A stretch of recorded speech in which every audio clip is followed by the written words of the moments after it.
अब छोलिया हो या लोबिया, सफेद चने या काले चने, सब कुछ मजेदार बने।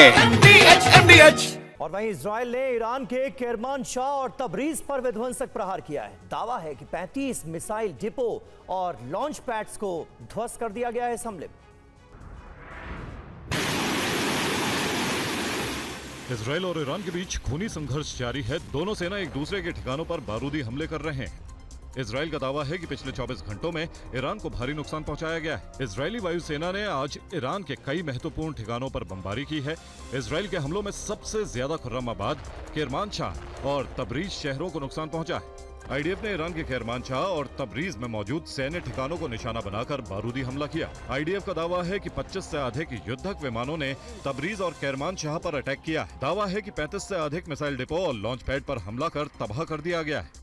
आईडीएफ ने हमले से पहले का वीडियो भी जारी किया है। इजरायली वायुसेना ने यह कार्रवाई खुफिया निदेशालय से सटीक जानकारी मिलने के बाद की है। आईडीएफ ने खुफिया जानकारी के बाद एक साथ इन दोनों इलाकों पर बारूदी बरसात की।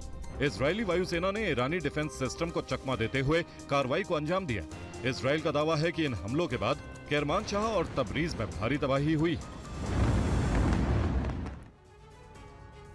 और ईरान ने इजराइल के रिहायशी इलाकों पर हमला किया है। ईरानी सेना ने भीड़ शेबा अपार्टमेंट पर कई मिसाइलों से प्रहार किया। इजराइल और ईरान के बीच छिड़ी जंग ने अब और खतरनाक मोड़ ले लिया है। 8 दिनों से जारी इस खूनी संघर्ष में दोनों देश एक दूसरे पर भारी हमले कर रहे हैं। ईरानी सेना ने इजराइल के रिहायशी इलाकों में भारी तबाही मचाई।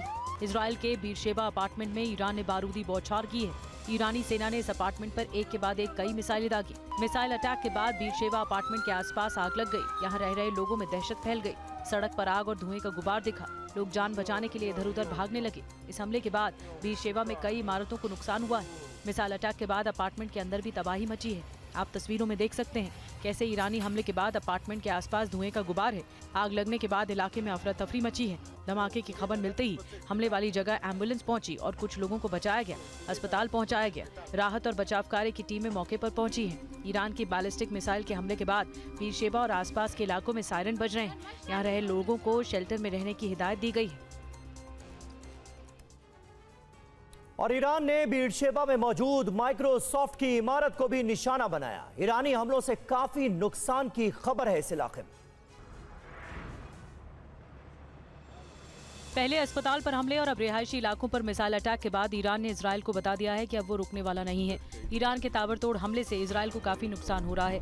बीरशेबा इलाके में जिस तरह से ईरान ने हमले किए हैं उससे साफ है कि ईरानी सेना किसी भी हाल में इजराइल के सामने झुकने को तैयार नहीं। ईरानी सेना न सिर्फ रिहायशी इलाकों में हमले कर रही है बल्कि इजराइल में मौजूद कंपनियों के दफ्तरों को निशाना बना रही है। इजराइल के बीरशेबा में मौजूद माइक्रोसॉफ्ट ऑफिस के पास भी ईरान ने मिसाइलों से हमला किया। मिसाइल गिरने के बाद माइक्रोसॉफ्ट बिल्डिंग के आसपास धुआं ही धुआं है। बिल्डिंग में आग लगने के बाद बचाव दल की टीम मौके पर पहुंच गई। आग बुझाने का काम जारी है। बीरशेबा में मौजूद माइक्रोसॉफ्ट साइबर सुरक्षा, क्लाउड सेवाओं में अनुसंधान के प्रबंधन पर काम कर रहा है ताकि इजराइल को इस क्षेत्र में मदद मिल सके। ये माइक्रोसॉफ्ट कंपनी बीरशेबा में 11 टोरा हैसॉड स्ट्रीट पर मौजूद है। बताया जा रहा है कि माइक्रोसॉफ्ट पर मिसाइल हमले से इजराइल को काफी नुकसान हुआ है। और इजराइल ने ईरान के अराक न्यूक्लियर रिएक्टर पर भी हमला किया है। आईडीएफ ने इस हमले का वीडियो जारी कर दिया है। इजराइल और ईरान के बीच छिड़े टारगेटेड हमलों के बीच अब एक नया और चौंकाने वाला मोड़ आ गया है। इजरायली सेना अब ईरान के अहम ठिकानों पर हमला कर रही है। ईरान के अराक एटमी रिएक्टर पर इजराइल ने भारी बमबारी की। इजरायली हमलों में ईरान का अराक न्यूक्लियर रिएक्टर तबाह हो गया। आईडीएफ ने अराक पर हमले का वीडियो भी जारी किया और इसमें रिएक्टर पूरी तरह से तबाह नजर आ रहा है। आपको बता दें कि अराक रिएक्टर का इस्तेमाल एटम बम बनाने में किया जाता है। अमेरिकी कंपनी मैक्सा टेक्नोलॉजी ने अराक स्थित ईरानी परमाणु रिएक्टर परिसर की हाई रेजोल्यूशन सैटेलाइट तस्वीरों को जारी किया और इसमें साफ देखा जा सकता है कि इजराइल के हमले के बाद ये साइट बुरी तरह से क्षतिग्रस्त हो गई है। इन तस्वीरों ने अंतर्राष्ट्रीय समुदाय के बीच चल रही बहस को और तेज कर दिया है कि इजराइल ने वास्तव में क्या निशाना बनाया और क्या वाकई में उस साइट से परमाणु खतरा था। इससे पहले आईडीएफ ने मध्य ईरान के अराक और खोंडब शहरों के निवासियों को अपनी सुरक्षा के लिए जगह खाली करने की चेतावनी दी थी। खोंडब के बाहरी इलाके में एक हैवी वाटर एटमी रिएक्टर है। और वहीं इजराइल ने तेहरान के पास लाविजान में भीषण बमबारी कर दी है। लाविजान में बने कई बंकरों को ध्वस्त कर दिया गया है। बताया यह जा रहा है कि खामेनेई लाविजान में ही कहीं हो सकते हैं। ईरान और इजरायल के बीच युद्ध चरम पर है। दोनों देशों में वार पलटवार जारी है। इजरायल ने देर रात ईरान के लाविजान शहर पर भीषण हमले को अंजाम दिया। लाविजान में मिलिट्री बंकर पर आईडीएफ की एयर स्ट्राइक हुई, जिसमें मिलिट्री बंकर पूरी तरह तबाह हो गया। इजरायल ने सुप्रीम लीडर अयातुल्ला खamenei की तलाश में सीक्रेट ठिकानों पर हमले तेज कर दिए हैं। आईडीएफ को लाविजान में खamenei के छिपे होने की खबर मिली थी, जिसके बाद इजरायली डिफेंस फोर्सेस ने सीक्रेट ठिकानों को निशाना बनाया। वहीं तेहरान पर भी इजरायल ने जमकर बारूदी बारिश की है। तेहरान पर दर्जनों रॉकेट और ड्रोन से हमले किए गए। इजरायली हमले से तेहरान में भारी तबाही हुई है। इजरायली हमले के बाद तेहरान में दहशत देखी जा रही है। पश्चिमी तेहरान में भीषण धमाके सुने गए। धमाकों की आवाज से पूरा इलाका दहल गया।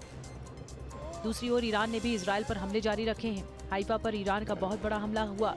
हाइफा पर ईरान ने दर्जनों ड्रोन से रिहायशी इलाकों को निशाना बनाया। Israeli air defence system Iron Dome ने कई ईरानी ड्रोन को मार गिराया। ड्रोन हमले के बाद हाइफा में एयर रेड अलर्ट जारी कर दिया गया। अब छोलिया हो या लोबिया, सफेद चने या काले चने, सब कुछ मजेदार बने। MDH